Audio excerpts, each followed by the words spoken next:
Thank you for joining us in this important session, Youth and Climate Change. I'm Ramesh Mushal, the moderator for today's session. Let me introduce myself first.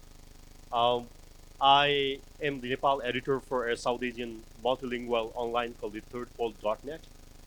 So the other name of the Himalayas is the Third Pole, as many of us know. And I also work with a global network of environment journalists called Earth Journalism Network, and I'm the South Asia coordinator for them.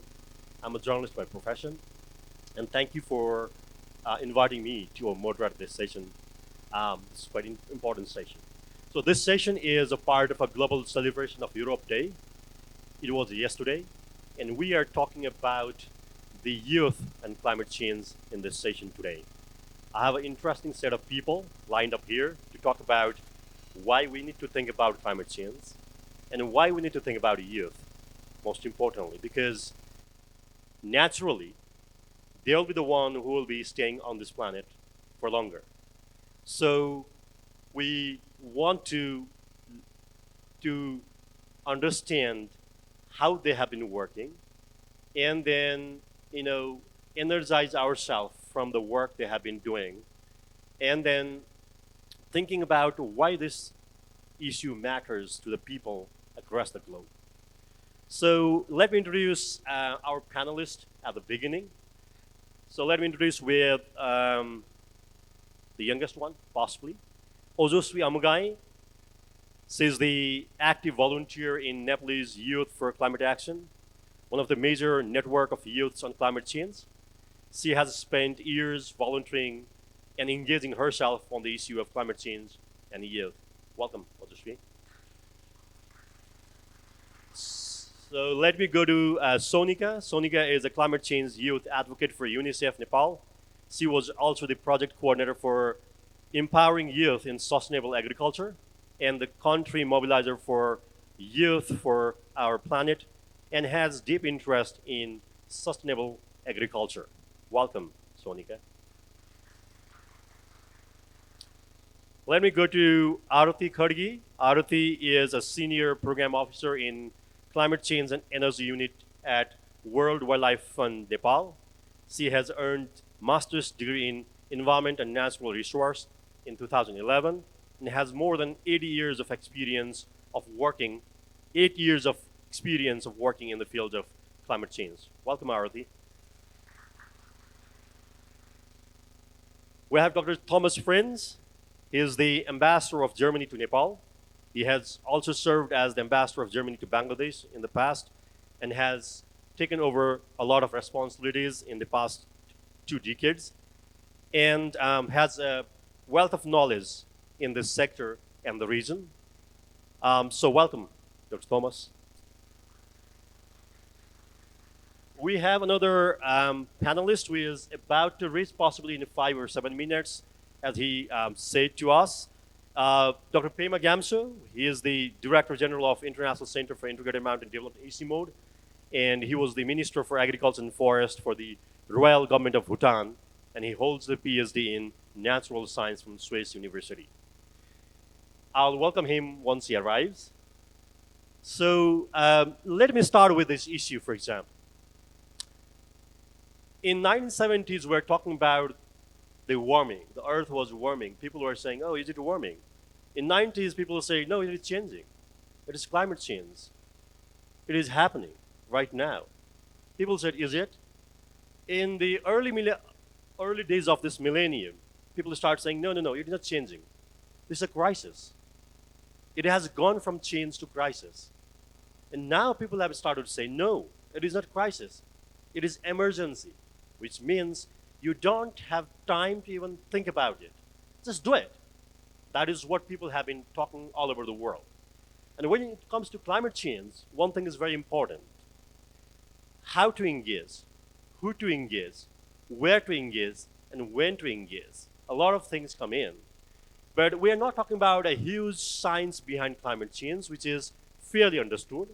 We are not talking about a huge politics that is around and which will be forever here. So beyond the politics and the science, there is a huge mass that can drive the change. We have seen this in the last couple of decades. And we'll be talking about this issue called youth and climate change with the youth. And we are not. I mean, I don't claim myself as youth, but I think I'm not that old to just ask questions to them. All right. So let me start with the first panelist who has been working quite at the individual level with some support from the UNICEF. Sonika, let me ask you one question. Why do you think it is so important to engage at individual level? You don't have resources, you don't have institutions, you don't have anything to support them. But as an individual youth, without resource, without the political boundary or identity, as an individual youth, why do you think that one has to engage to do better for the planet? Thank you for the questions.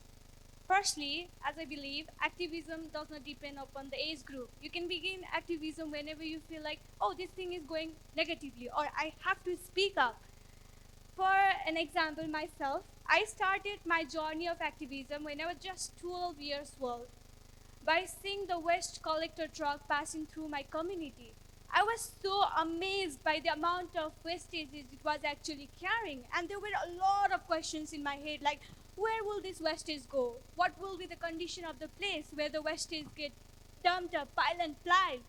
I was always a curious kid, and I used to ask a lot of questions to my parents, and they used to answer me. When I asked all about my curiosity regarding the wastages, they took me to a place. And that was the day when I got familiar with a new word, landfill sites. Seeing the condition of landfill site, it was really heartbreaking. It was on a bank of river, and piles of all kinds of wastage were dumped at the same place. And I was wondering the environmental effect and the effect to the human community living over there. And from that day, I started studying as much as I could so that I want to be a change. And I want to change from my own individual level. I took support of my family, and then I started waste segregations, composting, and kitchen gardening. And it is something that I'm always involved. And uh, for a long thing, which I was so unfamiliar with, was the methane gas that gets emitted during the process of decomposition of decomposable wastage in landfill site is methane gas, and it is 26 times more potent than carbon dioxide gas. Can you imagine? We are ourselves being the contributor to the climate change by providing methane gas to the environment. And then I started composting, kitchen gardening, waste segregations, and after gaining an university level educations, without help of anyone, I initiated my project in community, and I was able to bring the impact in my community. Right now, I'm very much proud, and I'll say that I have been able to change the mindset of people, about 800 people directly and more than 1,000 people indirectly. So Thank you. Yeah.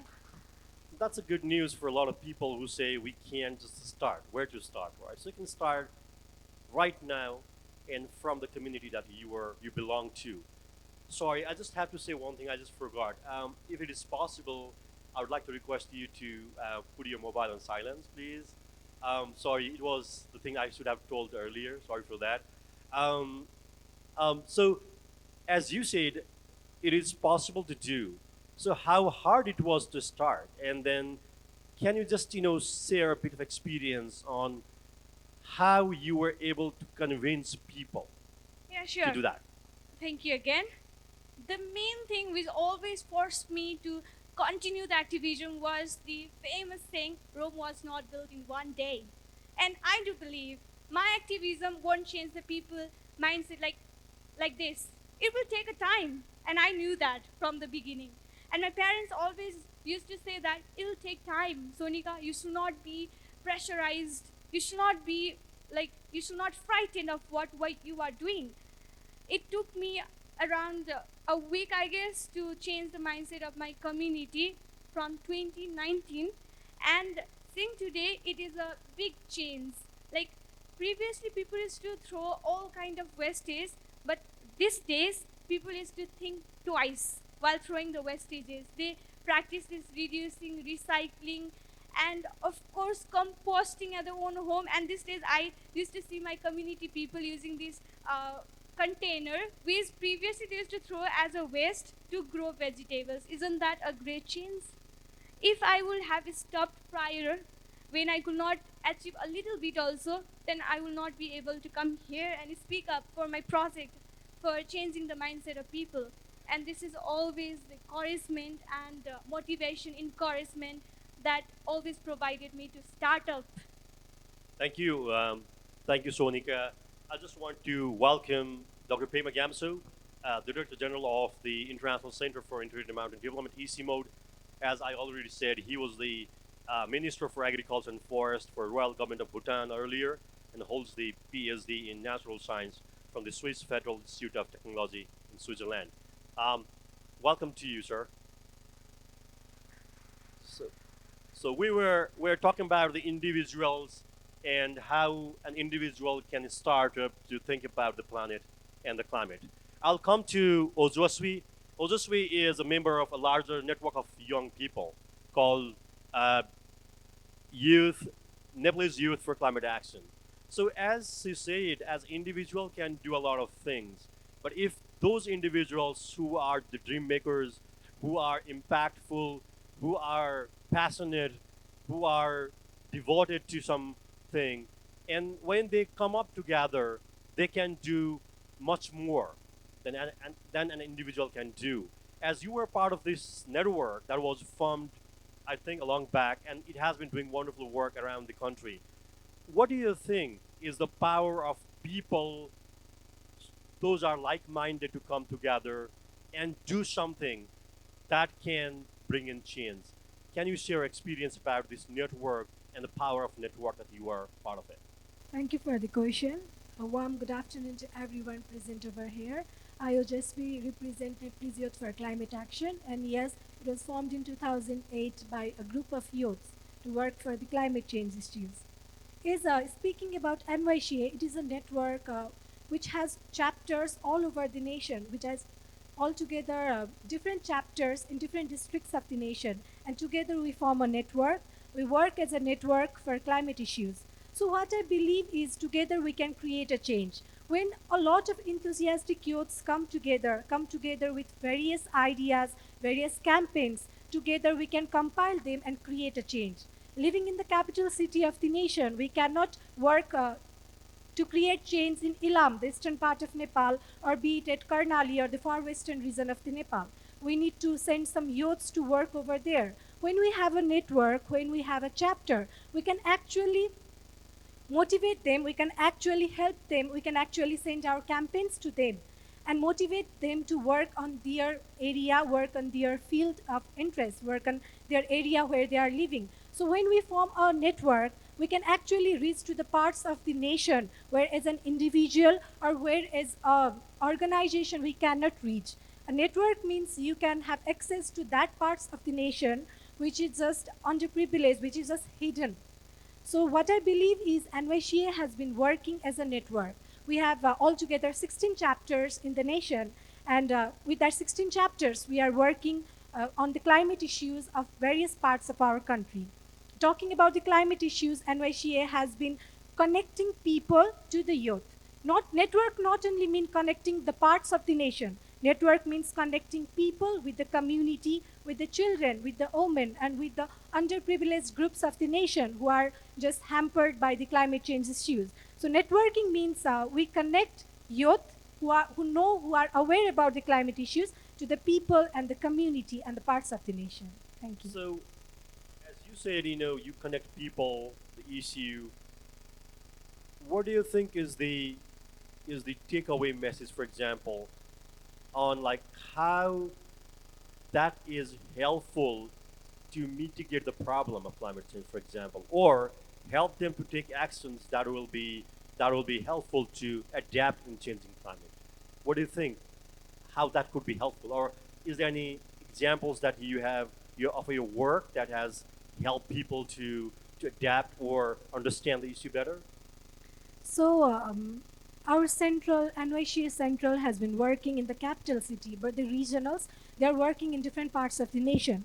So the regionals, what they do is they go to the community, they do the street dramas, they bring discussions among the people, among the students of that area. So what we have seen in recent years when we work as a network in different parts of the nation, that the community who are unaware about the climate issues, they get knowledge. The people who are unaware, who are uneducated, by looking at the street dramas or by taking part in the climate awareness, they get aware. They get aware about how to use the wastage in their house properly. They get aware about disposing the waste in the community properly.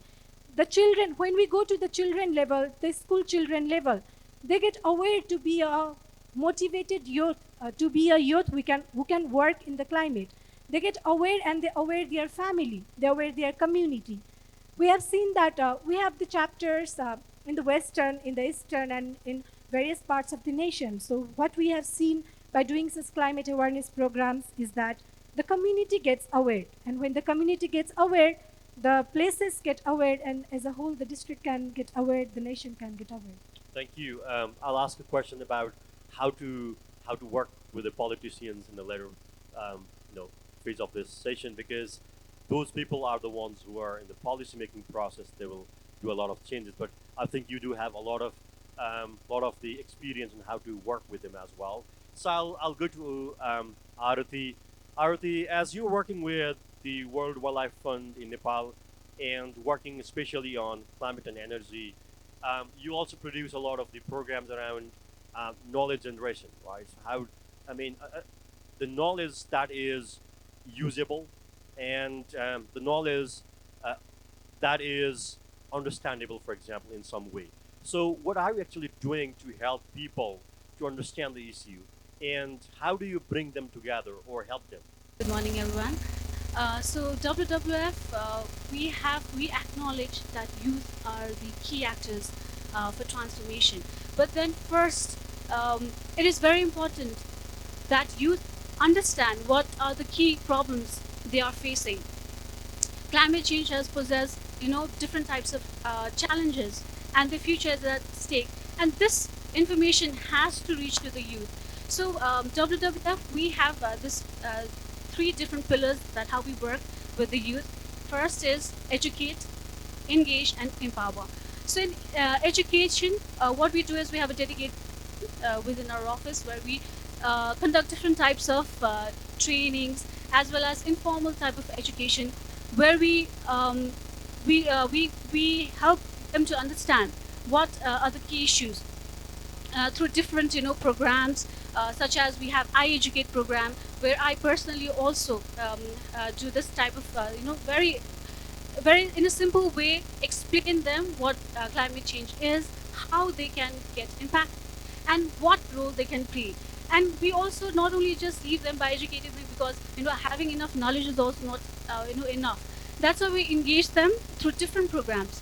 For example, for school children that is up to age from up to 16, we have eco clubs in different schools where the students they gather and they talk about different issues around their locality and also help identify problems.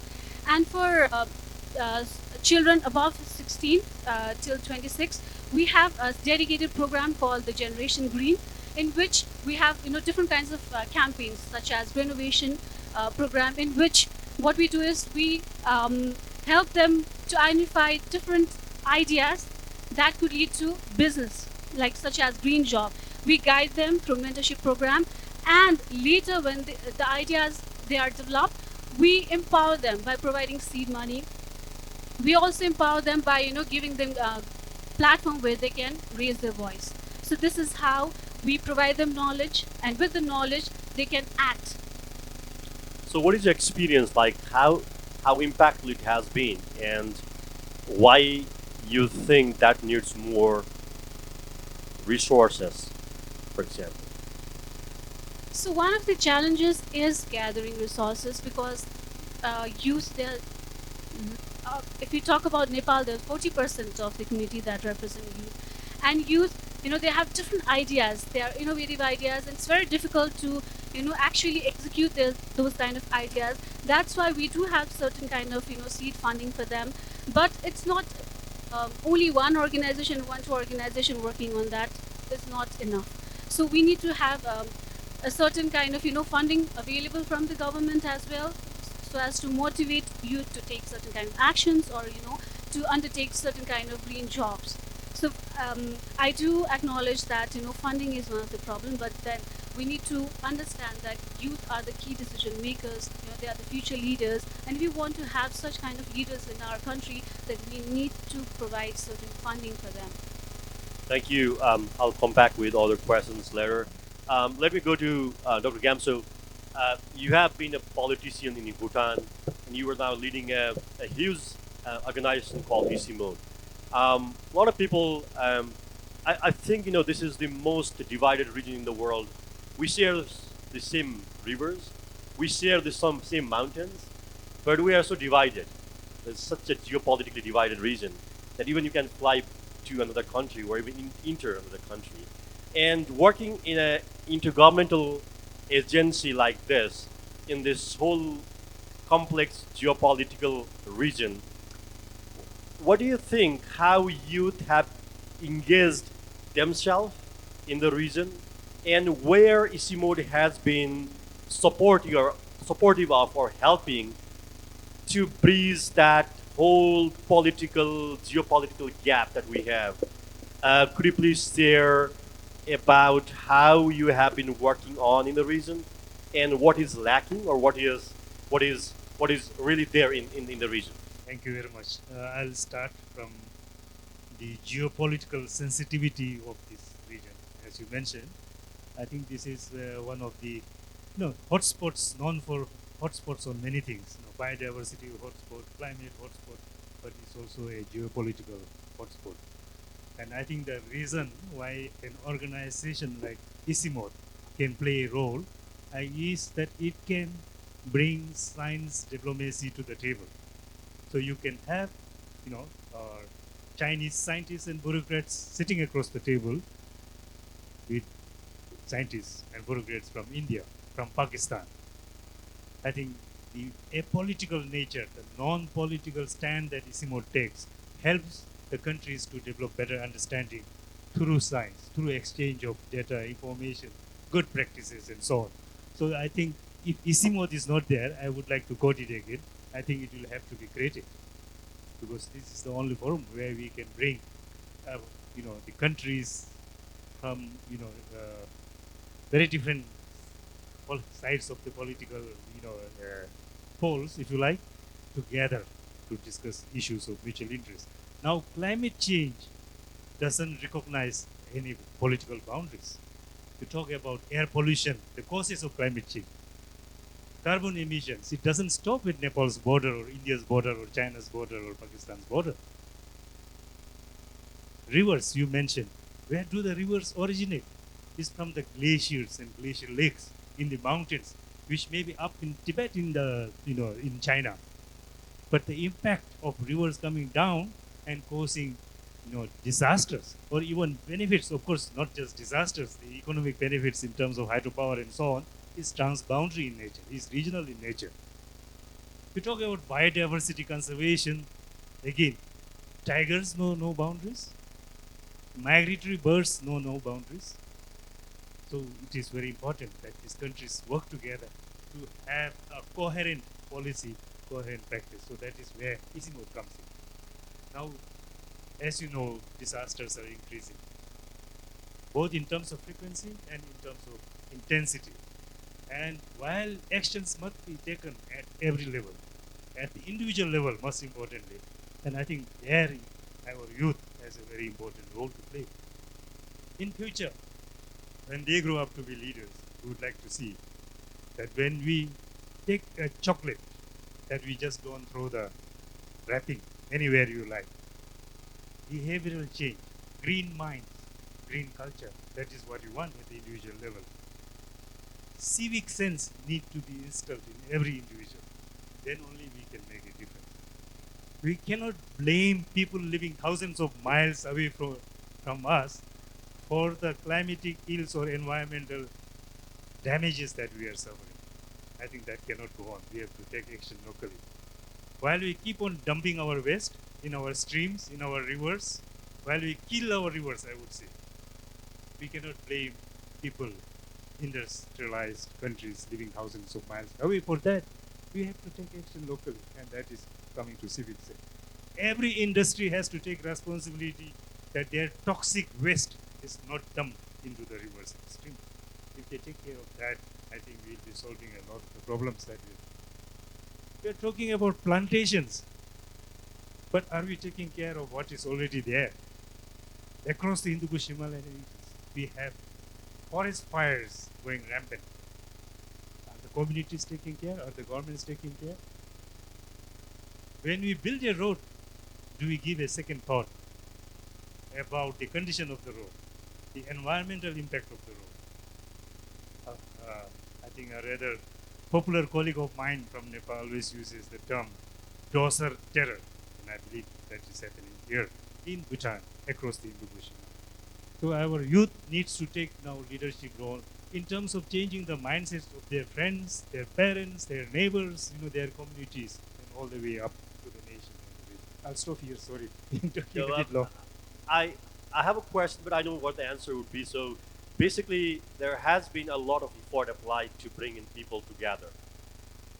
It has been a long journey, and it will be a long journey anyway, because people are not coming together so easily. We saw this in last 3 decades.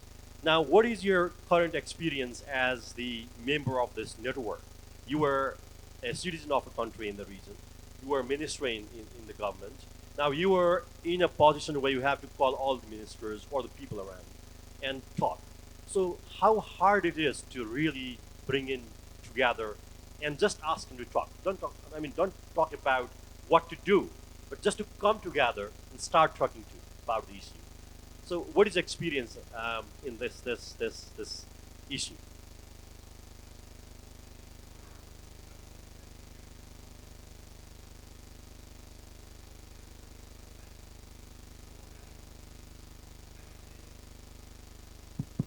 Climate change is not, confined.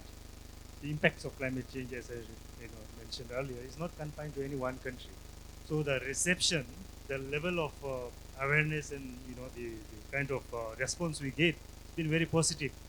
So we have been able to bring together, even policymakers at very senior levels together. Of course, for the last 2 years, since I joined, not much has happened in terms of bringing people together physically, but we have been meeting regularly virtually, and that is still possible. And that is still possible because ICMO prides itself in being, a convener, a neutral convener, and that is its strength. If it is a political convener, of course, it becomes a little more difficult.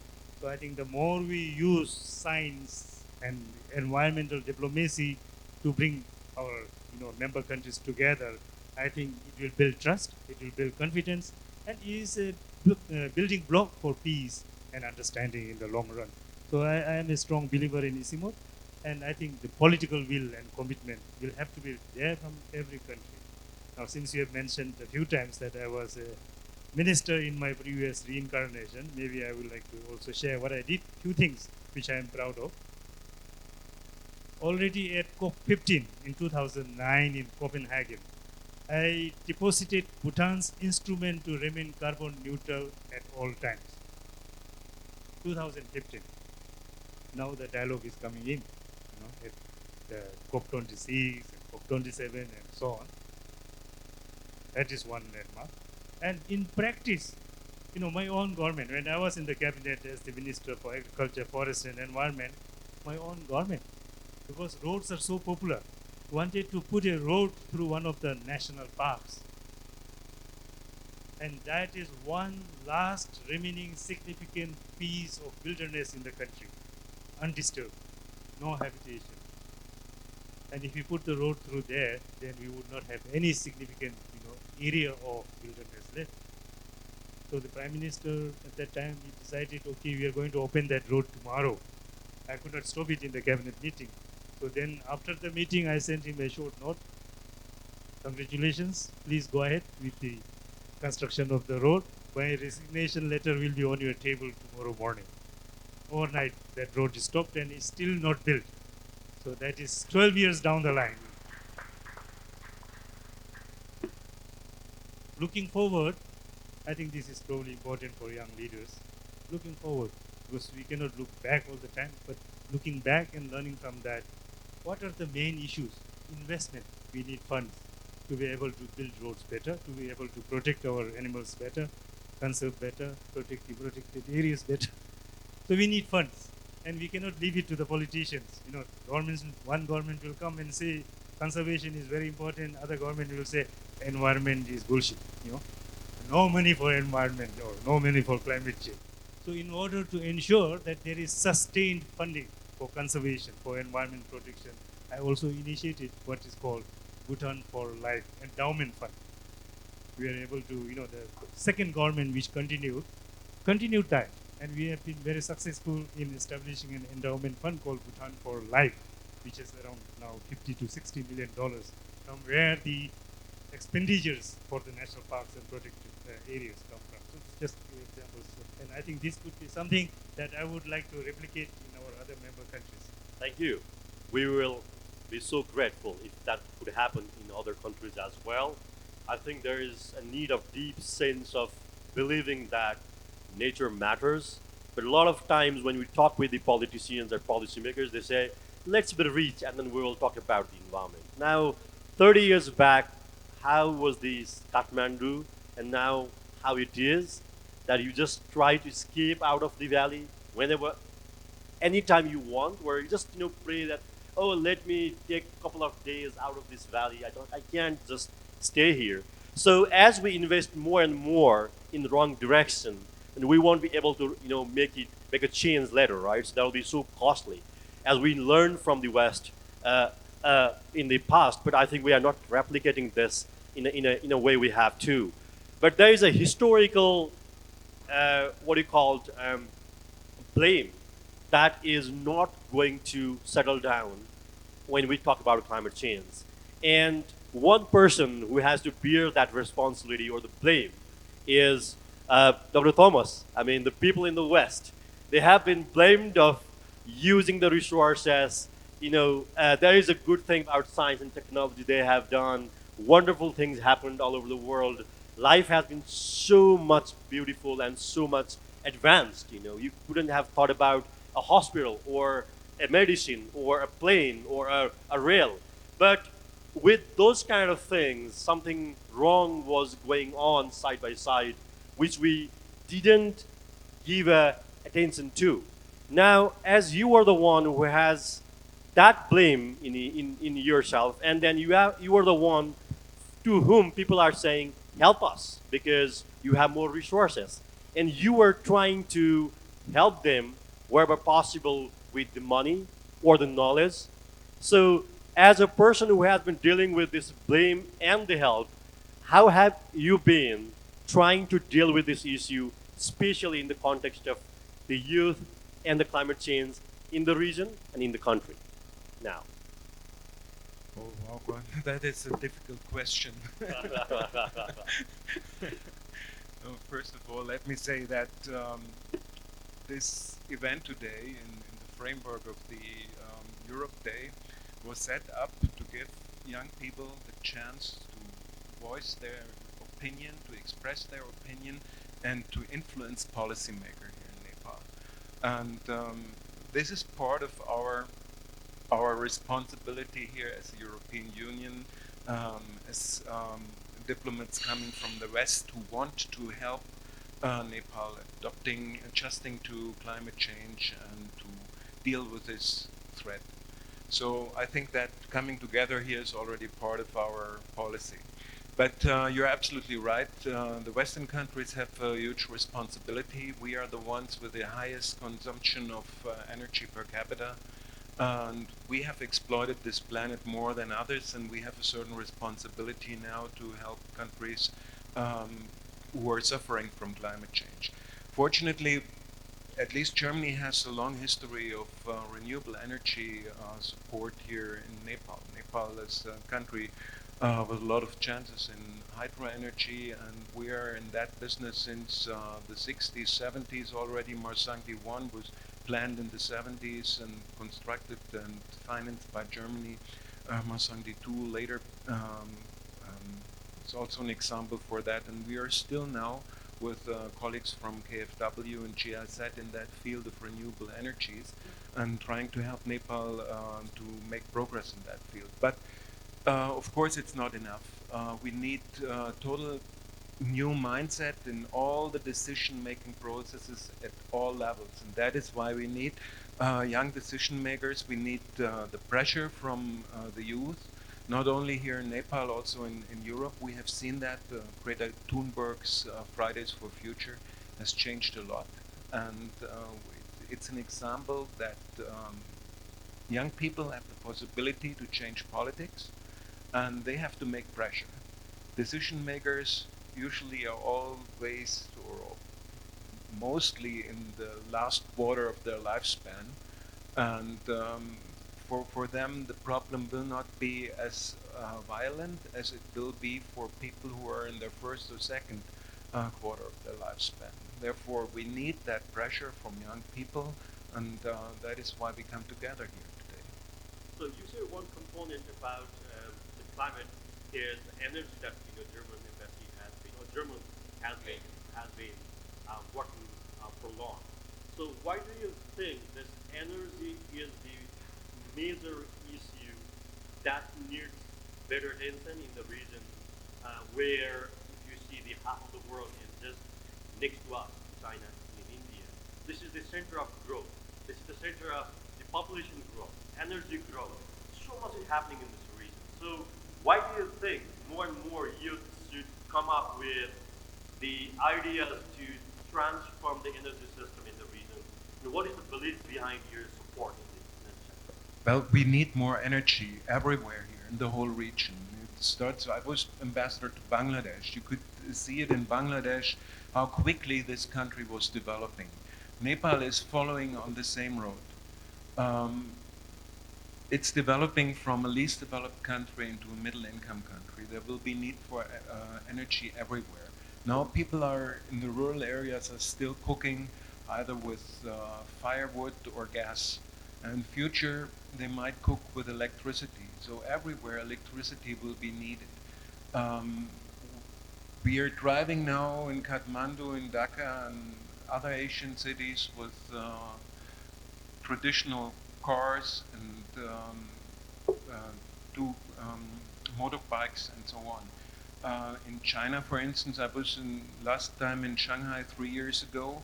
There is not a single motorcycle with a combustion engine. They are all running on electricity. So there is a need for electricity also to keep our air clean and to stop burning fossil fuels in our cars and motorcycles. So there is a need for energy, and definitely this should be energy which is made by renewable sources and not by fossil sources.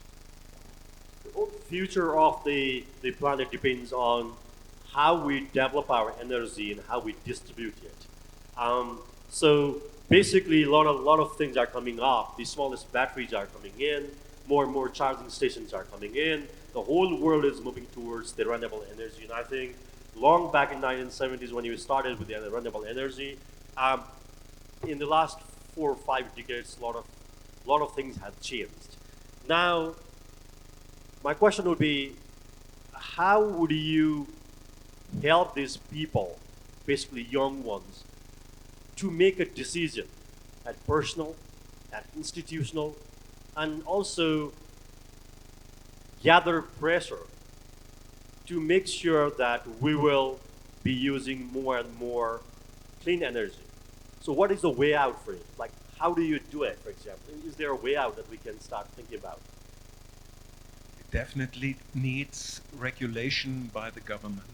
I'm not somebody who says everybody can play a major role in that. Of course, we can make decisions to buy electric vehicle instead of a combustion engine vehicle.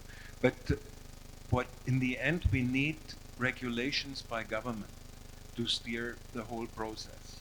And our governments are, that is what we saw during the whole process of climate change. They are always lacking behind. What we see is the process is driven by catastrophes, by um, natural disasters and so on. Afterwards, there is the call for climate change action, and then a couple of months later, we are back to normal. What we need is pressure, constant pressure on the decision makers, because the regulation of our systems have to be changed in a way that on all possible level, climate is part of our decision-making process. When we think about, for instance, what as Pema said about roads, what is the result of a road? What is the result of all the other decision-making processes? Do we think about how they can influence our impact on climate? So that is what I think is needed, kind of permanent consciousness decision making on climate on all levels. And that is what we need young people for. Thank you. Sorry, if you need the translating headphones, I should have told it earlier. But if you still need it, there are a few headphones out there. You can pick them up if you need. Um, so let me go to yeah. I mean, we need this mindset first to really think about a decision-making process, right? When you have a mind, you start thinking about how to do it. So I'll go to Sonika. Now you said as an individual, we have the problems. We have solid waste near our rivers. We have a lot of the problems around, management of our air pollution and other things. So as a youth, as an individual, have you been able to, I mean, decision making is a very, very kind of a long process, and also it is very disintegrated. A ward can also make a decision, the cabinet also can make a decision. When I was in the Everest in 2009 with the Prime Minister, when they hold this cabinet meeting back in 2009 to report back for the newspaper I was working, I was standing behind a Sherpa, and then he said me a very interesting thing. So there were ministers and prime ministers sitting, in Sangboche, and they started to make a decision of a lot of things. We will do this, we will do this. It was just before the Copenhagen meeting, and this guy said, everybody comes here and says that if there is a glacial lake outburst flood, we will die. You shouldn't come here to tell us that we will die. You should come and tell us how do we survive, right? So that was kind of like, yes, you are giving something, but people are not really able to take it up and make that information to help them to survive. It was a valid kind of a comment that he made, and I was like, wow, yeah. I mean, a lot of people go and say, the problem kind of thing. So, do you think that the youths can help people to give solutions? Because if you don't give alternatives, if you don't give solutions, people won't be able to change. Behavior change is one thing, definitely yes. But beyond that, help them to choose what is important. Help them to choose which is right, for example, right? So have you done or have you some experience of doing this kind of things to help decision maker at some level to make a better decision? Or do you think it is possible? Of course, it is possible. We do have examples, right? Greta Thunberg. She was just 15 years old when she started her mission. She was able to inspire millions of teens to fight against the climate change, to protest against the climate change behind the parliament. Wasn't that possible? Yes, that was possible. And you are asking how we can change the mindset of people, right? Um, for me, even my journey is quite a real example to present over here. It was really hard for me to explain people don't throw waste because they were blaming me. Why? Is your landfill site your property or what? Are this kind of things? I was listening and listening, and I was not only telling them don't throw waste. I was giving them alternatives. Rather than throwing the waste, be a farmer for yourself. From the wastages, you can grow your food. And luckily, also, maybe people started seeing what I am doing at my home, and they used to be so inspired, and they used to come and say me, wow, you are growing your own food. Then my training, which I gave in 2019 back in my community itself, it was nothing like I pushed my community people. They were so encouraged and they themselves wanted to bring a change in their individual habit. And my training, I will say that it was successful because I saw the change in the waste collector truck. There was nothing like decomposable wastes are not thrown right these days. So, if you want to bring a change in the mindset of people, yes, to a part you need help from the government and from different organizations, but there should be a very strong motivations that I will continue and I will surely continue until and unless I will bring the change in the community itself. So, did I So explain the answer? the motivation and dedication that you need to have to show people that change is possible is very important. Let me go to Ojoswi. Um, as you have been working with youth across the country, there is a level of frustration at this point of time because people are just up for the opportunity. They are just starting up their career. They have dreams, and a lot of times those people who speak about environment are said you are anti-development guy. You don't want the development. You are the guys who are really blocking all this developmental thing.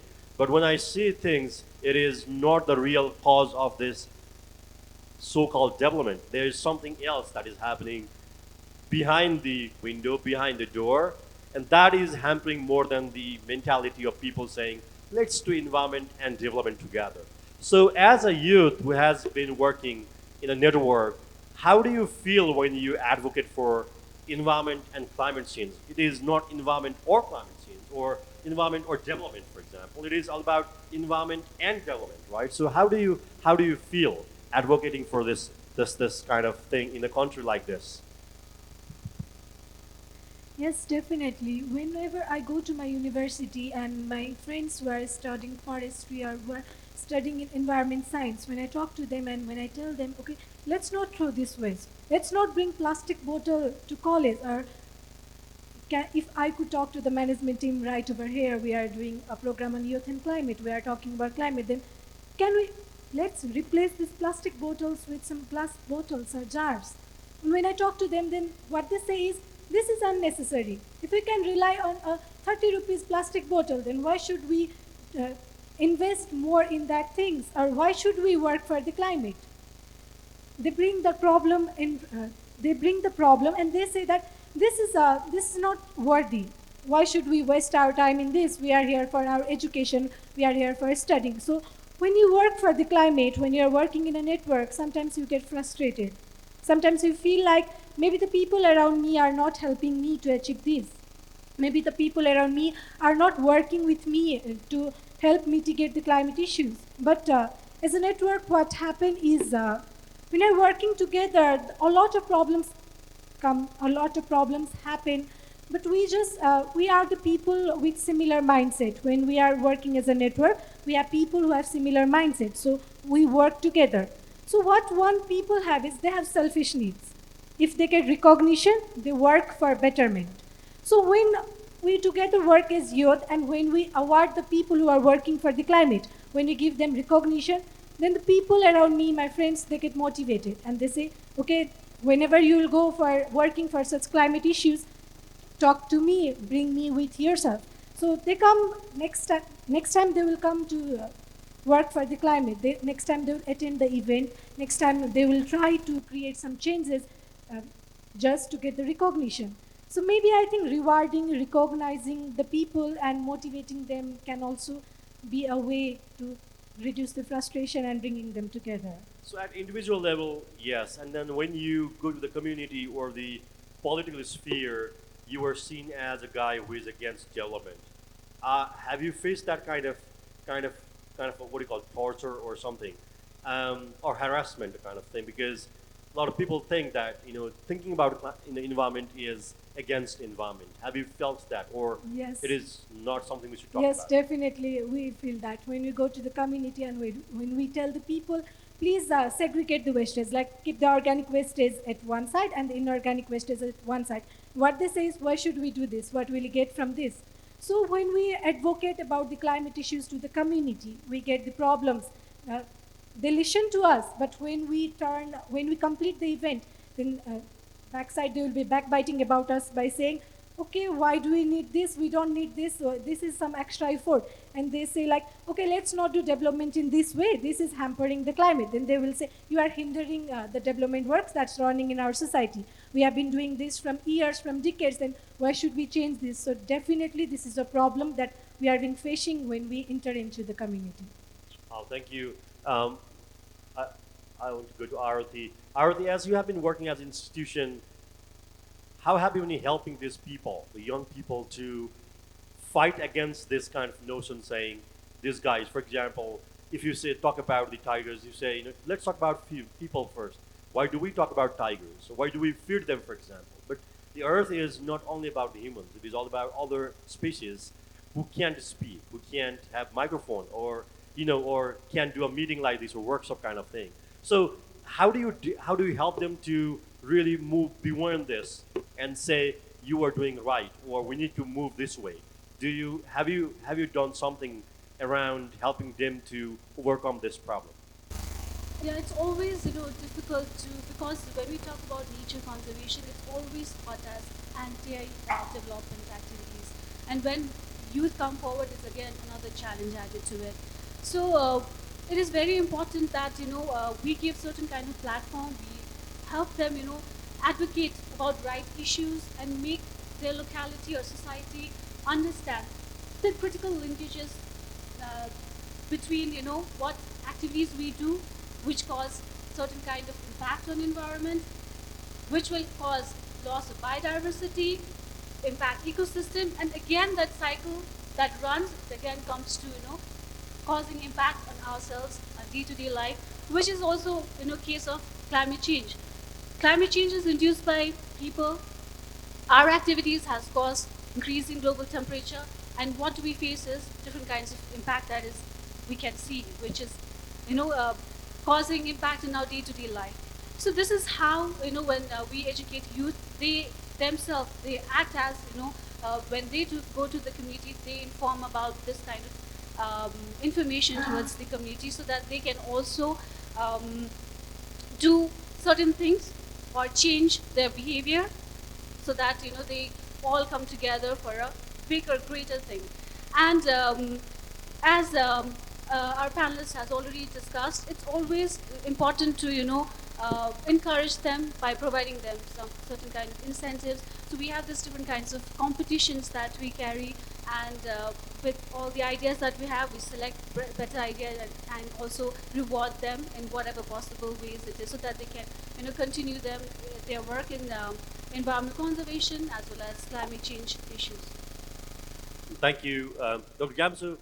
As you said, a single stance or single decision can, make a lot of impact, right? So a lot of people, the youths in the region, have been doing a lot of the work, and they often blame that they are not given adequate, what do you call it, attribution, for example, or incentive, for example, and the motivation that needs to be given to them, because you can't just do things at your own for long, right? So as an institution which has been working across the Himalayas, how have you seen the support that it has been given to the youths in the region, and is it adequate? It is not, or there is more need for that? And also, how do you think they can break these geopolitical boundaries and work together even if they can't come together? Because there's technology now, there's a way to communicate far better than what it was in 1990s, for example. So how do you see this resource around this networking and the working around this climate change in the region? How we have been supporting them? That was the picture I took after traveling from China to India for 45 days across the Himalayas along the Karnali River. I went to Mount Kailas and then walked for like 45 days to go to Banaras in 2018. That could be the reason for that. Yes, major deforestation has taken place here. No?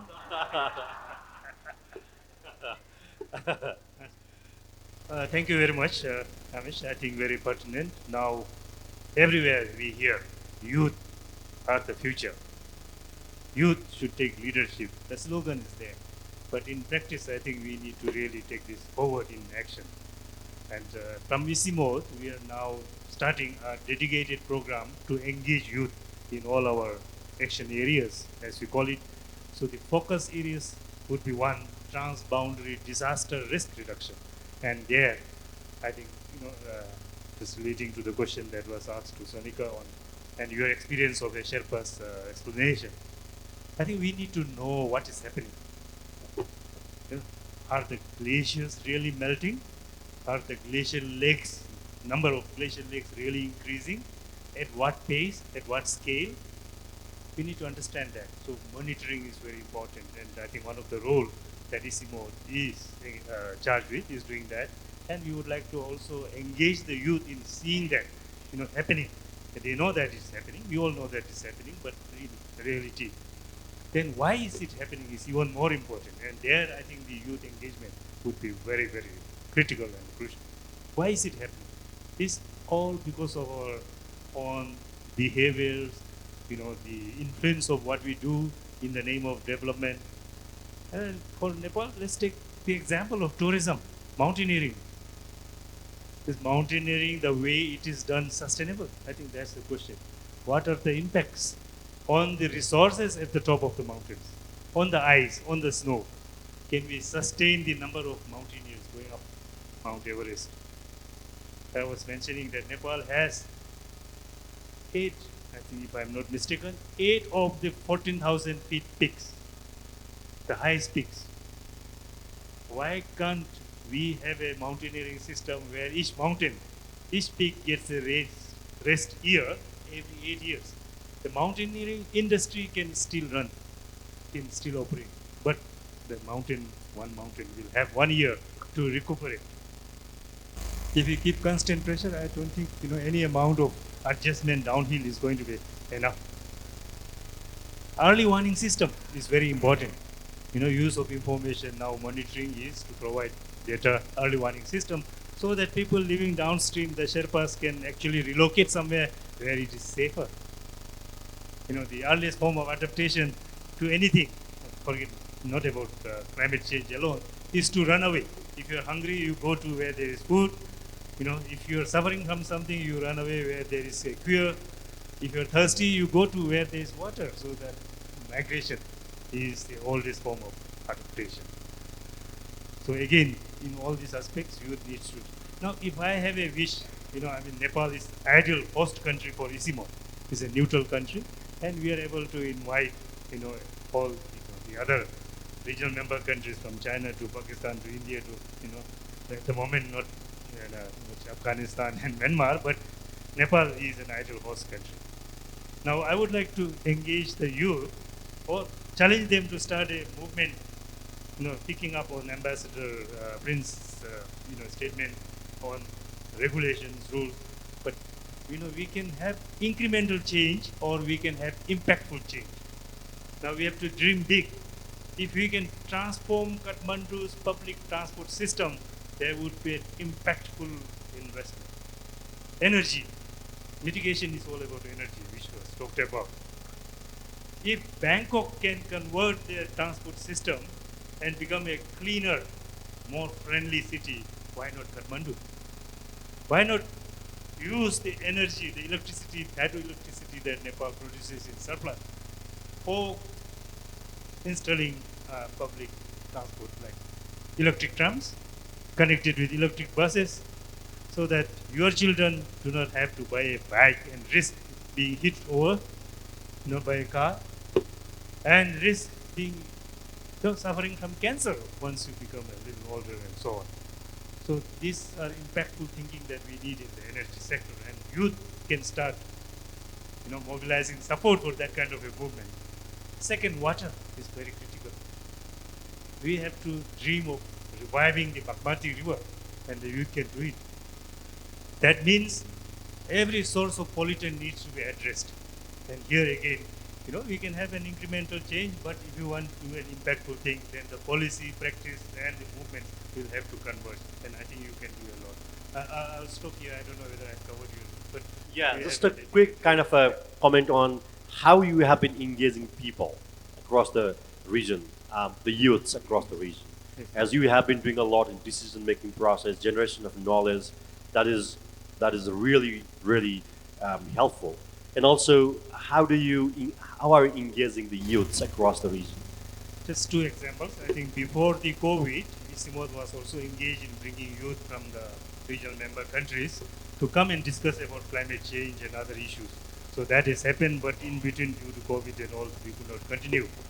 But this is something we need to bring back. So we have now youth leaders from each of the countries actually communicating with each other, and we have a small desk for youth coordinating that and engaging them in the climate change negotiation process, the COP26 and so on.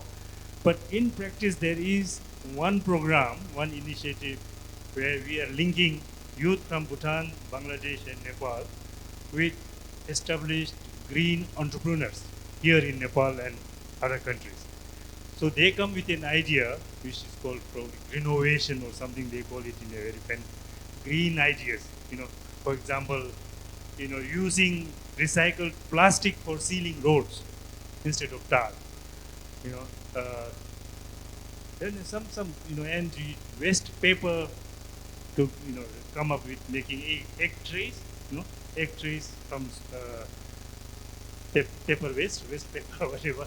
So many new ideas have come up, which is recycling and so on.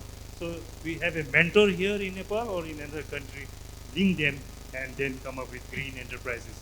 And I think that is where I would like to also ask Ambassador Prince Thomas if you could also look into supporting that kind of green enterprises. I think then we'll have a new generation of entrepreneurs with green mindsets and green culture and green income. Thank you. Thank you. Yeah. So as we were saying it is warming. We said it is changing. We said crisis, and we are saying emergency. So incremental change is not going to make us survive. We need an impactful change that will bring the change quite in a short time, because we have lost so many years just not taking actions, right? So I'll come to you with your comment or questions in 5 minutes. So think about questions that if you have for the panelist or your opinion in this issue. I'll just come to Thomas. Now, there is a level of stress across the globe, especially on the youth, saying it was already a less resourced sector. There is not enough resource to fight climate change in different parts of the world. Now, with the war in the Ukraine and all this economic crisis coming up and all this news coming in around saying, a lot of things will happen, there is a bit of stress I can see among the youth saying, oh, if this resource is not available, how do we sustain? So do you think there is some level of assurance that the resources will be there if people have good ideas?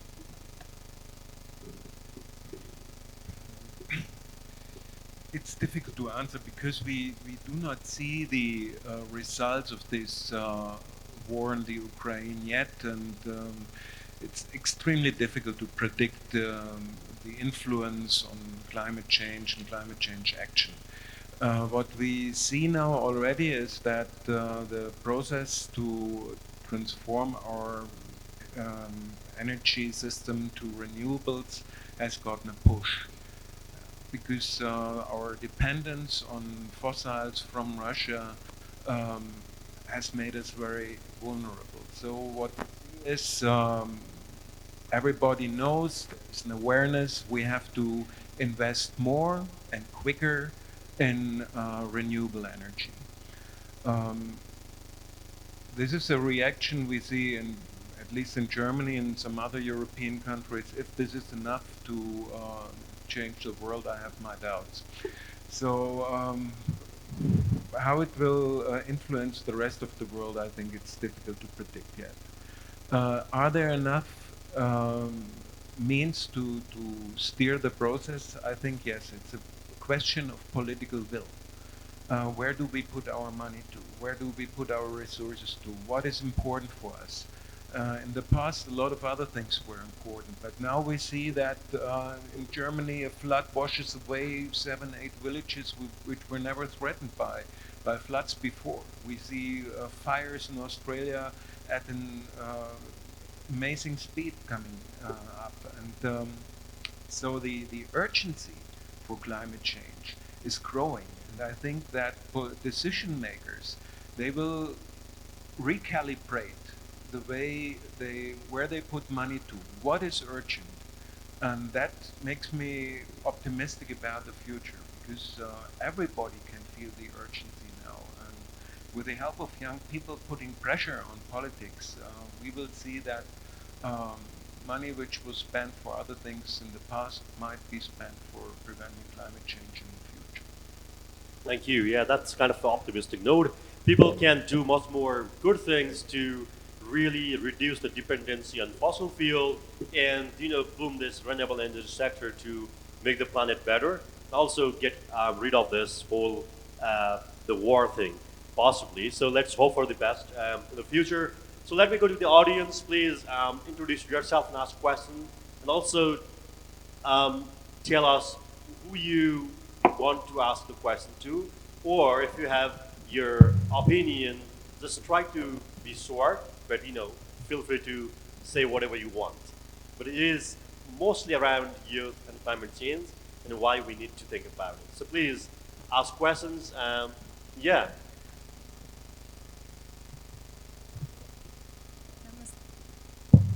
Namaste. I'm Moni from Terrorisms, and we also work with youth and climate and environment. So my question is, any of the panelists could answer, or especially youth panelists. So it's good to hear many experiences and issues related with youth and climate this morning. And I would like to hear some of your experiences working with youth and climate or environment and some of the challenges that you have come across, especially working with youth and climate in rural parts of the country. Thank you. Thank you. Let me also give a couple of other people to ask questions, and I'll get into the panelists after 3 questions, possibly. Second one, please. Please note down the question if you feel you have to answer, please. Namaste everyone, I am Saugat Aryal, currently studying as a civil engineer in Pulcho campus and have been researching on climate change. So I would like to ask question Director of ICIMOD, Mr. Pema sir. Nepal has recently pledged to work towards carbon neutrality and achieve it by 2045 in the recent COP summit. Do you think is it possible according to our recent activities, and how do you think youth can work on it? Thank you. Um, Next question, please, or comments, please. I see hands there. Namaste everyone. My name is Bitin Dulal and I'm an environmental engineer. I did my master's in Germany, Hamburg. My question is, like the director of ISMO just said, we need green entrepreneurs uh, in the coming days to work in the field of climate change. And me, I'm also planning to be a young entrepreneur with a profit-driven business model that want to work in the field of climate change and disaster risk reduction. But one of the many problems that we are facing, or we will face in coming days, is that we will not have experts like a climate expert or a disaster reduction expert in our company right now because we are at a very early stage startup. But ISIMO does have an expert relating to climate change. ISIMO also has expert relating to disaster risk reduction. But we as a startup do not have an approach or a network to get an expert opinion in our work. So we want a smooth pathway so that though we are a business profit-driven company, but in the initial phase, we need an expert opinion from an institution like ISIMO, or or also the embassy can help us to reach to a larger extent, like to an expert in Germany who can help us to see how our model is working, how our ideas are. So my opinion or a question, like we need a smooth path. Can we reach to the expert in Ishimod how can we reach to an expert in easy mode to reach, for our ideas? Thank you. Thank you very much. Let's go with the answers, and then I'll come back with the second set of questions, please. Just keep your questions with you for a couple of minutes. Dr. Gamso, you have there are two questions for you, so let's start from you. As how to use the expertise and the resources that EC Mode has, and how to access it. And the second question from him was like how Nepal can, achieve what it has mentioned. Thank you for those questions. Actually, I have one of my colleagues sitting right behind. Dr. Surinder Joshi, can you? Yes, I think he is one of the key players now in terms of engaging youth. Now, when you talk about youth, you're talking about students from very early age. So we have a knowledge park at Godavari, where we actually host students from various schools and show the green technologies, in terms of energy, in terms of water use, in terms of organic agriculture, and many other, examples of, sustainable alternative, affordable practices. So I would like to request all the youth to also visit that. Now, working with youth, I mean, it's not a full-time job for the youth. Youth have to be concerned about their school expenditures, college expenditures. Where do that come from? This doesn't pay, getting engaged in this kind of advocacy work. And after studying, after their college, after graduation, they have to worry about getting a job, you know. So I think the challenge would also be for us to think about how to create green jobs, as we call it, how to link youth to the jobs and so on. So there are many other competing, requirement for the time of youth. So this is something that I would like to mention. And in terms of EC mode being there, EC mode is there exactly for the purpose to provide you with technical assistance if you can, and to provide you with the kind of data and information. So please reach out to EC mode, be it in information related to disaster risk reduction, be it climate smart agriculture, or any other areas that we work on. So we are there to serve you, and we are always open. Yeah. And also, Dr. Pema is also here. You can talk to him after the Can program I as well. play the carbon neutrality question? Yeah, please, That was very specific. Of course, I would say we can. Nepal can. I say we can because Nepal is my second home. Actually, I was here between 2023 to 2026 working at ISIMO. And why I came, why I left politics is not because, as many may think, maybe I am a failed politician. Okay, I am a failed politician, that is true. But I am not a put it out politician. So in politics, you can only quit if you are either kicked out by the voters or whether you are engaged in something that you will have to leave. So I quit politics on my own terms because I felt that I can contribute a little more elsewhere from another, using my own experience, using my own passion, and that is why I'm here. And carbon neutrality for Nepal is very much possible. In fact, why 2045? We should aim it at 2035. And if we can invest in the right place, like the transport, a mass transformative change, as you say. Yes, we have to have also electric bicycles, electric cars at individual levels. That is possible. But if you want to have impactful one, then why not replace all the motorbikes that are on the street? If people can go to Bauda or Swambu or Godavari every 15 minutes, there is a tram running. Why would they want to invest in a bike, take loan and so on? So I think if you do that already, you will be advancing, bringing forward the carbon neutrality target. We'll be replacing all the fossil fuels that you're importing just now. All the fossil fuels, petrol, diesel, everything imported. Yet Nepal is an energy-rich country. Solar, hydropower, wind, you name it. So using our own resources, renewable resources, clean energy, I think it is very much possible. And you can see forest cover in Nepal has increased. I think something like 23, 24% way back in the 90s or 80s to now close to 44%. So carbon sequestration capacity has increased. And from now on, every industry, every enterprise, if you have a carbon balance and account sheet,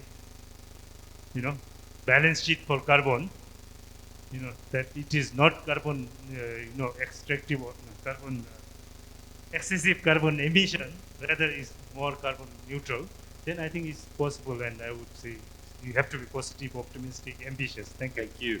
The first question to the youths, please. Any one of you can respond. Sonika or Azuswi. I'll be addressing it. Since he asked your experience on working for climate and challenges faced while working on rural areas, if I'm not wrong. So the experience is quite good. Like it feels so pumped up to work for the climate, and it feels like we are trying our best. We are doing whatever we can to work for the climate.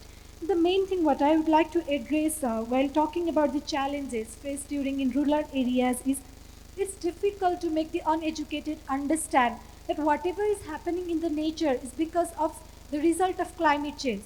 Because the people in rural areas, what they believe is whatever happens to us, it's because of the God. The God is doing it. They are not ready to believe that it's all because of the climate change issues. So to make them understand, to motivate them to change their lifestyles, to switch from deforestation to afforestation, either it be to switch from the burning of firewood while cooking, it's very challenging. Either call it generation gap or call it communication gap or whatever. This gap is the main problem that we are facing while working on climate change issues in the rural areas. Do you have anything to add on, please? I believe I have already shared my experience earlier. So I'm going to go with the problem and challenges that youth face while working in rural communities. First one is ignorance. People just ignore because we are youth. Even look at me. I am 23 years old, but I look small. And whenever people look at me when I speak, they're like, "Oh, you are just a child coming in front of us and speaking." And but these days, getting a support of UNICEF, I present myself as UNICEF Youth Advocate for Climate Change. And somewhere, people look for at which organization are you associated? Like it is providing me a backbone. Surely, this is not a challenge for me to advocate in rural areas. And the next problem is generational gap. We are so much ahead than our generation, like our ancestors. They have been guiding us. We are taking their guidance. But whenever we steer them, let's not do this, they'll be like, "Oh, you are just a small child. Don't talk to me like that. I am elder than me. I am a full of experience." So this is the main problem, generational gap and ignorance.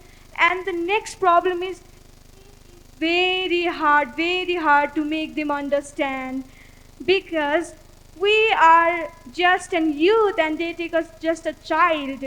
So the thing I just want to add is how to make a youth responsible to change or be the agent of change is first we should also get an opportunity to learn and understand what is happening to our planet at first. And the next thing is there should be a platform where we can participate. If we are given an opportunity for participation in policy making, climate related policies, then every youth will be encouraged. I will be encouraged.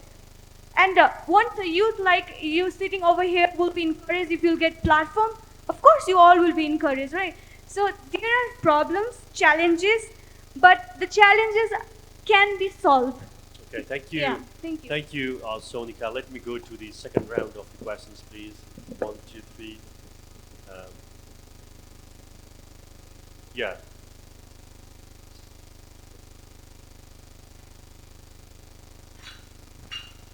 Yeah, thank you. Good afternoon, everybody. My name is Simone, and I'm a European citizen living in Nepal. So I guess my question is for the ambassador and to all the representatives of the European Union here in Nepal. Just to give a bit of context, yesterday was Europe's Day, and the main celebration at Strasbourg, the European Parliament saw the conclusion of the Conference on the Future of Europe. It was a major initiative that brought together the citizens of the European Union to try to chart out a better future for the Europe. I'm not sure what will be decided because it's complex, but it's a powerful idea. Now, it's Nepal, it's a totally different context, but I think that we've been talking about leadership, we've been talking about policy making, we've been talking about youth engagement, right? So my pitch to the ambassador and also to Dr. Pema is there any way where we can maybe, nudge the Nepal government, partner with the Nepal government to come up with something a bit out of the box? We also have WWF, who's been working with youth. Is there any way we can really try to promote youth engagement? Not just in an event like this, that it's nice, it's good, but something a bit longer term. If we look at the second nationally determined contribution, NDC, that was approved in December 2021 by the Nepal government, it's a beautiful but also ambitious document, right? And we really need the youth to be involved. I'm thinking about, is there any way we can all together work for offering a space to the youth to do some sort of policymaking? Because as you said, taking the right decision on climate change means taking the right decision in each single issue of policymaking. So thank you so much. Thank you. Please.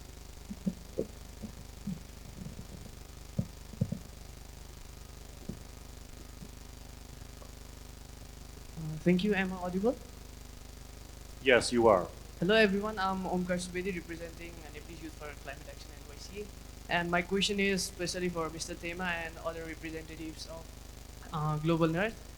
As we all know that Himalayas are one of the most vulnerable part, and the Hindu Kush area is one of the most vulnerable part regarding the climate and all the climate hampers in those areas mostly.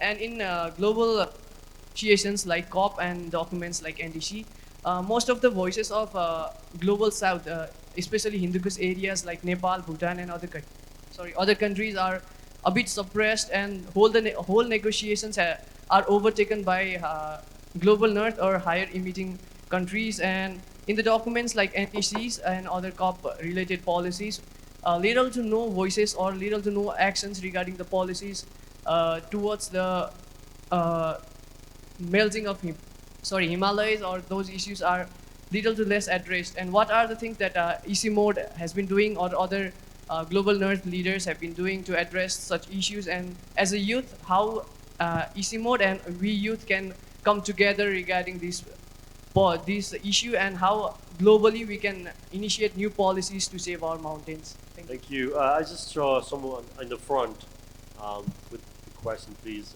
Yeah. My name is Elke, and I'm the director of GIZ.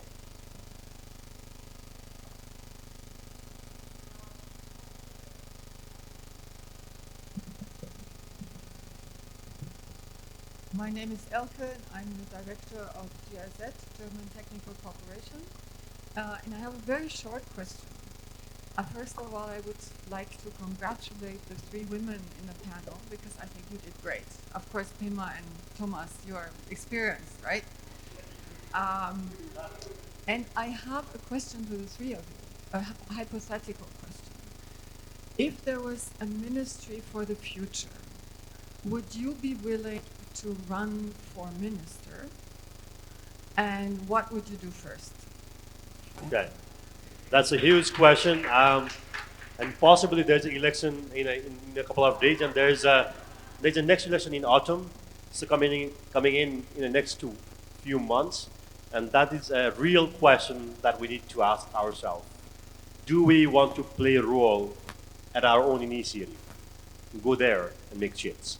Okay, I'll get the questions to them. Thank you for the question. Yeah, please. Hello, namaste. My name is Susil Pokhrel. I represent Independent Power Producer Association of Nepal as a secretary for Gandaki province. My direct questions to Dr. Thomas and Dr. Pema. First, Dr. Thomas, just I would like to know the reason that, as you mentioned, I represent energy industry, especially hydropower, so that you have mentioned Marsangdi was the first project in context of German association as an investment as well as technology transfer. But it has been a long time and long history. Why it is such a big gap. We couldn't find any other hydropower project where the German investment is there in context of Nepal in the hydropower sector. Number one. Number two, Dr. Pema, I have the same situation. like you right now, I'm facing the situation. My project is on the way to Dhaulagiri mountain. It is on the base camp and trekking route. Every year when I travel, it has been 4 years, we have been studying everything from EIA to ESC guidelines and follow international standards. During these 4 years of time, when I travel every year, I have to see that from the village community, the women who would like to give the birth, unfortunately not having the road access, every year they are dying and they are not able to give the birth, sometimes moms or sometimes kids. That is the situation. Now I have the other opportunity also that I have to build the road from the same way so that I can save their lives and also go to my project. But as you said that if but at that time, I will damage the biodiversity as well as the ethnicity of the local community because of development. In this situation, what would you have done if you were in my place? And how would I solve this situation? Thank you. So many tough questions. I would like to also encourage more women to also ask questions, please. Yeah. Should we go to her and then come back to the answer and then again go to the last round of questions, please? In the front, possibly? Sorry, did I? Okay, where's it? Go.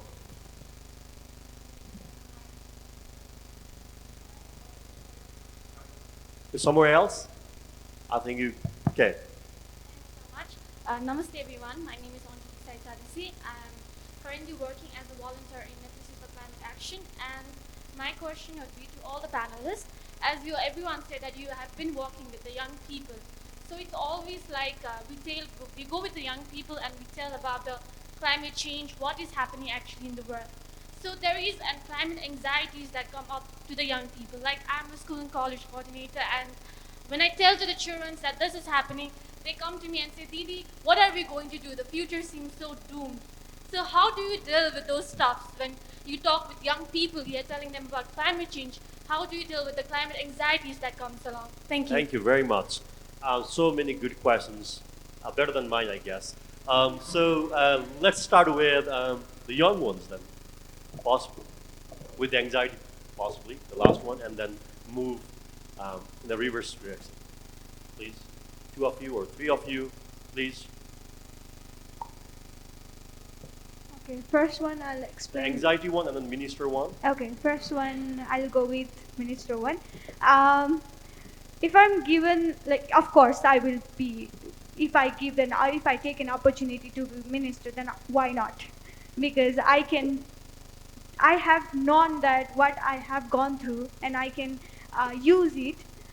First one, you say like women and climate change. When it comes about climate change, girls and women are the most vulnerable populations. Whenever anything like climate initiated disaster happens, there will be the limited of resources. And in limited of resources, girls and women will get the smallest part.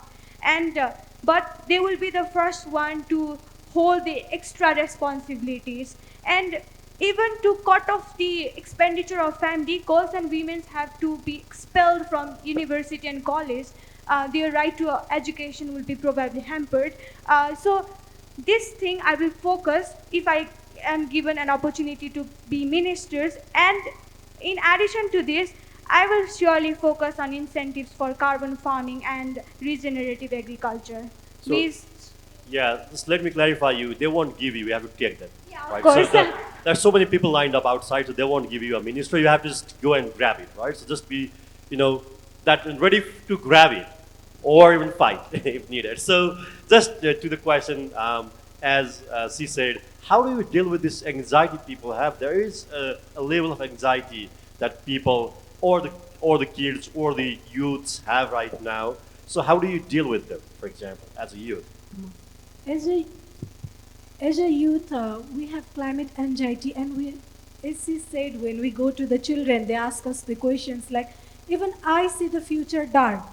A lot of climate issues are happening, and whenever I sit and think about the future for some moment, even I get so depressed and I get so much climate anxiety in myself. So the only way to deal with it is going in the front and working for the climate issues.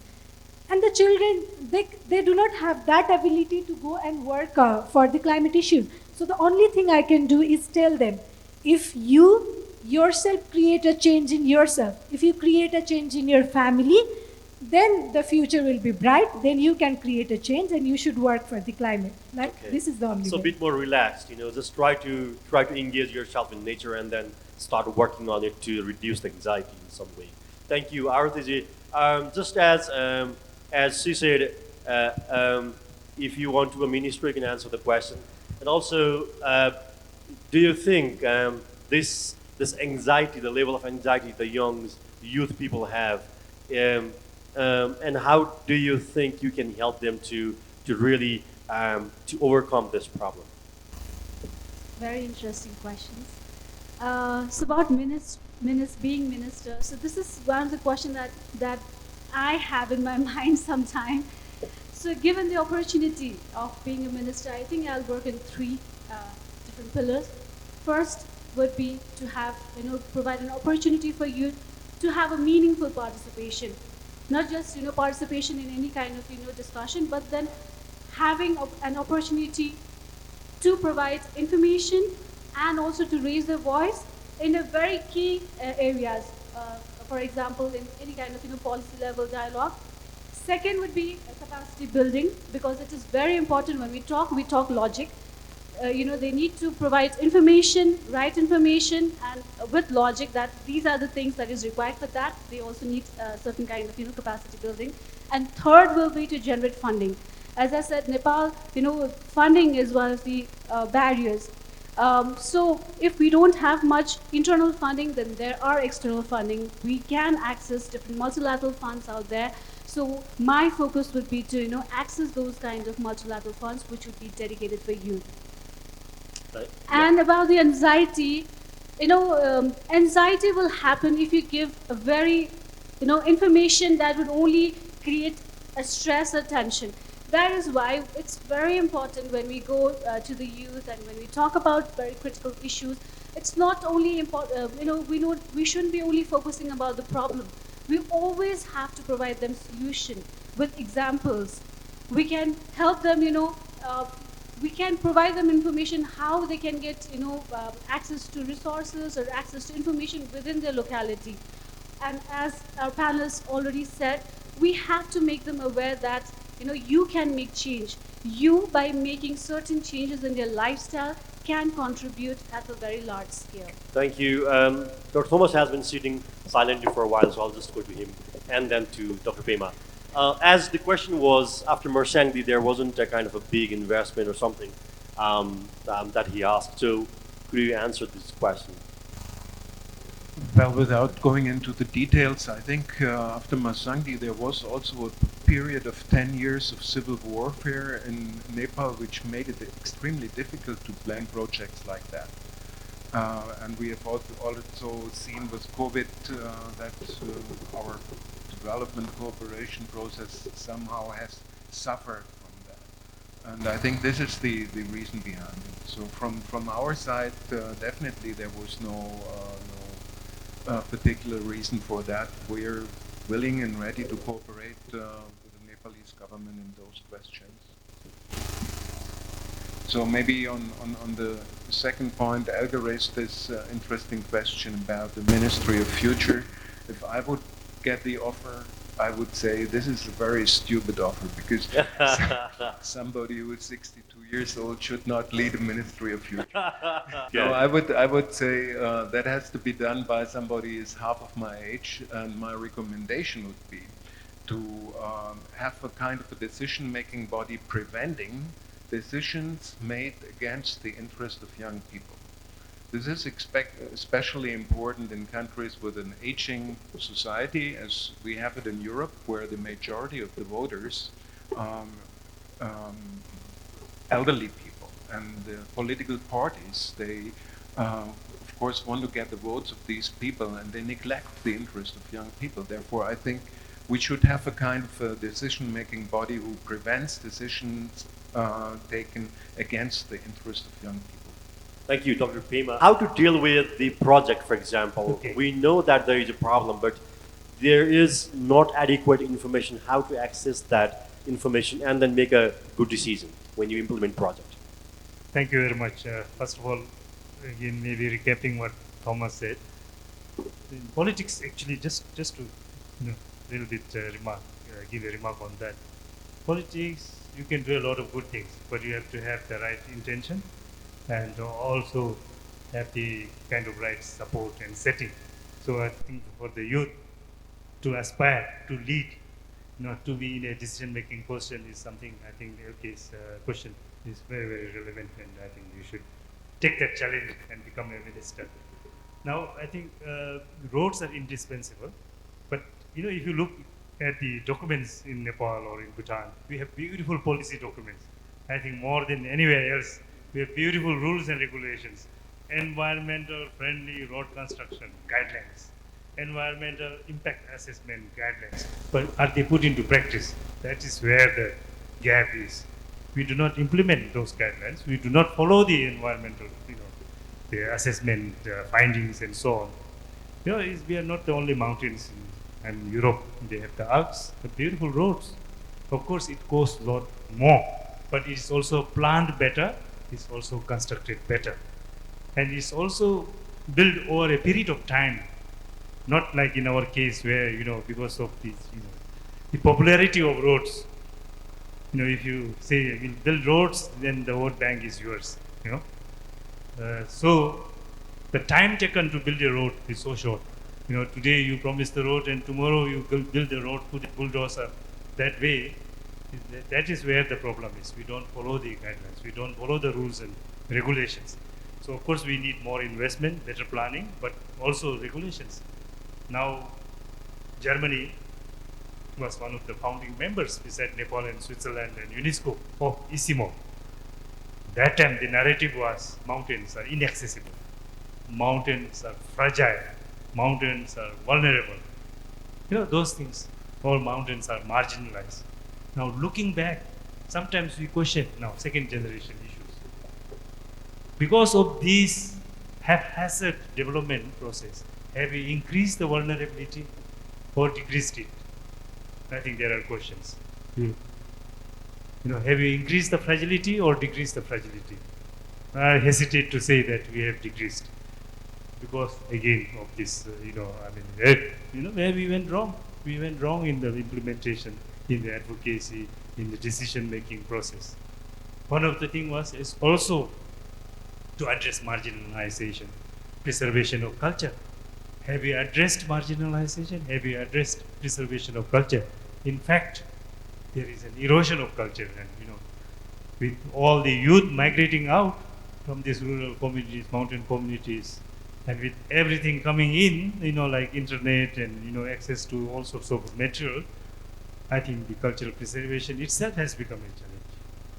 So development is indispensable. Roads are indispensable, but the right kind of roads at the right time and with backed up by rules and regulations. Now you build a road. I had the good fortune of actually trekking up and riding ponies to Mustang in 2004. 5 days, beautiful. I think you cannot buy it anymore. That kind of thing. But now there is a road. And the road is built in a way that people can camp anywhere, drive anywhere, because it is dry and it is also the terrain is suitable. Off-road driving, not just in Mustang. You go to Ladakh, any of these rain shadow areas, dry areas. Off-road driving is a major issue. So infrastructure without proper guidelines for maintenance use is actually bringing the opposite impact of what was intended. So I think it's what we need to also rethink a lot of things that we. Thank you. There's one question that was asked about how the youth can engage with ISIMO and international debate over climate change. I'll ask this question later when I ask Pema to wrap up the session. Yeah, please. 1, 2, 3, 4. I think we need to just we have quite like 5 minutes more possibly. Yes. Can we have 5 minutes or we have to close it? 5 minutes. Okay, done. Just to have quick questions, please, and we will talk over the food possibly. My name is Sushil Sai, and I work with an NGO called Nagrik Awas. We are the group of people who work in transitional justice, peace building, and conflict transformation. The takeaway from this panel discussion for me was that the youths have really done a very good job and splendid job. They have owned this issue of climate, and more work has to be done with the older generations. This veil of ignorance of climate has to be like really like we have to work with them. So my question is, have the older generations, like who is like really looking up to youth, done anything on securing the finances or the funds that you want us to work with? Thank you. Please, shorter questions, better questions. Please. Namaskar everyone. I'm Rina Chaudhary. I work in National Disaster Risk Reduction and Management Authority. My designation is Environment Inspector, and together with that, I also work for gender equality, disability and social inclusion, and for social inclusion. And I'm happy to see the youth are advocating environment and climate change. Since English is not in practice in our daily life, so I would like to speak in Nepali.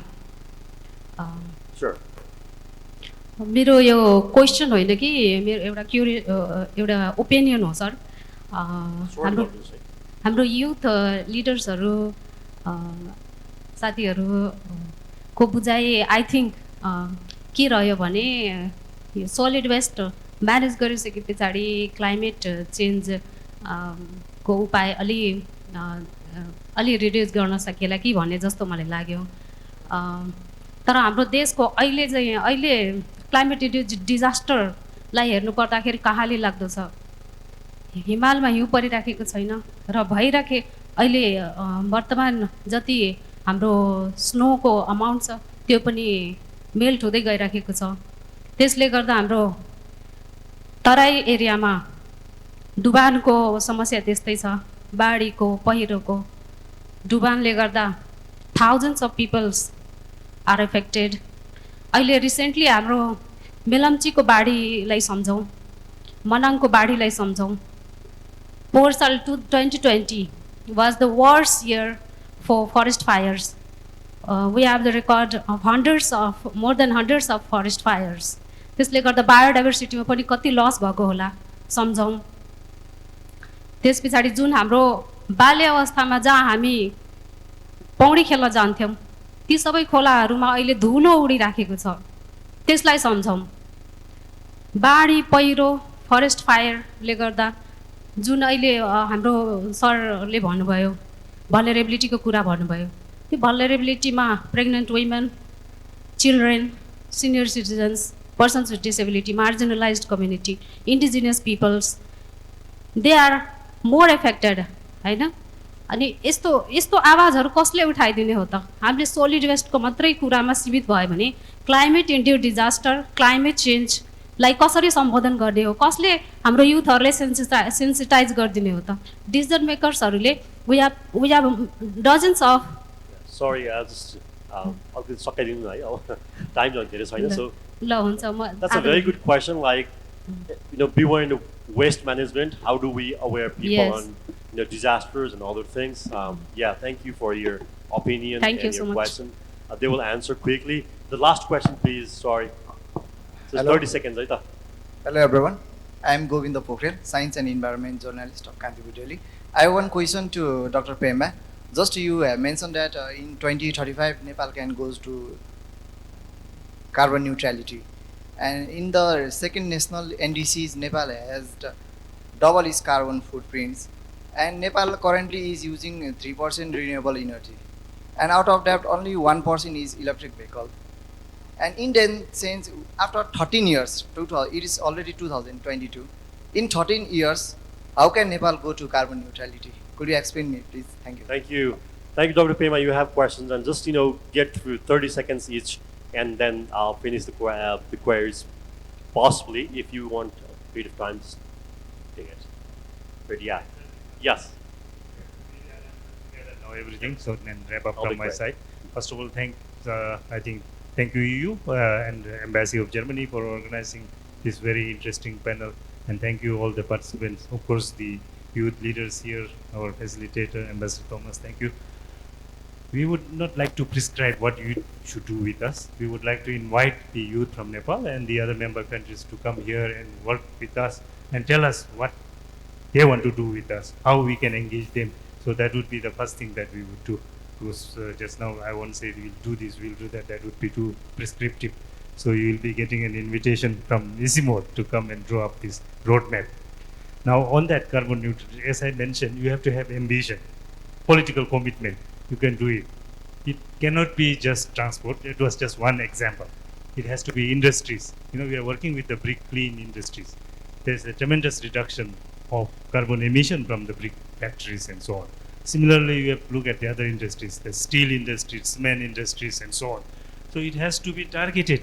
You know, it has to, you know, you have to set ambitions, but that ambitions have to be backed up with political commitment and intent. If that is there, you can do it. You know, the lady behind was mentioning forest fires. You know, you talk about carbon sequestration capacity of forest today, and tomorrow there are about 100 incidents of forest fire. Your capacity has already gone down. How do you protect the forest? You know, communities can be engaged to protect forest. So it has to be a multi-pronged effort. It has to do with agriculture. If you eat, you know, 10 kilos of beef every week, you're not going to make a difference in plant. So we have to also the consumption habits. If you keep on using plastic, you know, bottles, yeah, I think the plastic bottles, you know, you're not going to solve the plastic issues. So I still believe that the theory of reuse, recycle, and reduce, and final one, refuse. I think there are so many things we can refuse. You know, we can do without, we can live without, and that I think has to be also ingrained. Thank you very much. Sorry for Thank taking you, time. Dr. Pima. Anyone has answer, please? Just Yeah. short, 30 seconds. Yeah, sure. I would love to explain what you have mentioned about we talking about only waste over here. Firstly, waste segregations and composting and kitchen gardening is my project. So I'll be advocating about my project because I've got questions regarding it. And I have been talking repeatedly that give an opportunity for youth to learn and advocate. Give an opportunity for us to participate, platform where we can have a meaningful contributions. And regarding the natural disasters which you mentioned earlier, there are different organizations which are working. UNICEF itself is working for increasing the community preparedness and resilience when it comes to the natural disasters by working closely with the child club and providing them training on emergency rescue. And in addition to this, UNICEF is also working closely with a youth club regarding water quality testing by providing them the water quality test kits so that they can monitor and map the quality of water of their own locality. So I think organizations are also working at their own level, and we are also youth over here wanting for opportunity. So, and also yes, waste is itself the most important issue. Why should we ignore it? If we can control methane gas emissions from our individual level, then I will be happy that everyone should learn about the waste, and Thank it you. should be the first one. Thank you, I'm so sorry. Thank you, no worries. It's fine. Do you have anything to answer? Or if you don't have, you can pass the mic. I don't have. I didn't get any question. But I would like to say is it's a time of emergency, so we can't just sit and wait for government to take action. We need to walk the talk. And if you're interested, to work with WWF, we are always available. You can find different resources in our website to get more knowledge, and you can come and visit with us and see how we can further collaborate. Thank you. Dr. Thomas. I would like to thank you all for coming and attending this wonderful event. I would like to thank my team from the German Embassy for preparing it, and for my colleagues from the European Union delegation for helping us to prepare with their logistical and financial support. So thanks all of you, and especially the young people here in the room and on the podium. Thank you. Yeah, Ojaswi.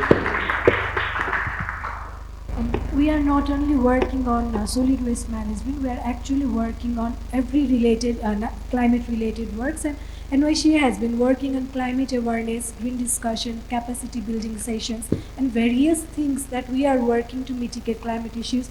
So waste management is just an example of what we were doing, a small example. You can actually see on our NYCA website that we have been working on various things to educate youth and bring them to the community to help mitigate climate issues. Thank you. Thank you. Thank you very much for your questions. Thank you very much for your ideas, and thank you very much for your insightful thoughts about this issue of climate change and youth.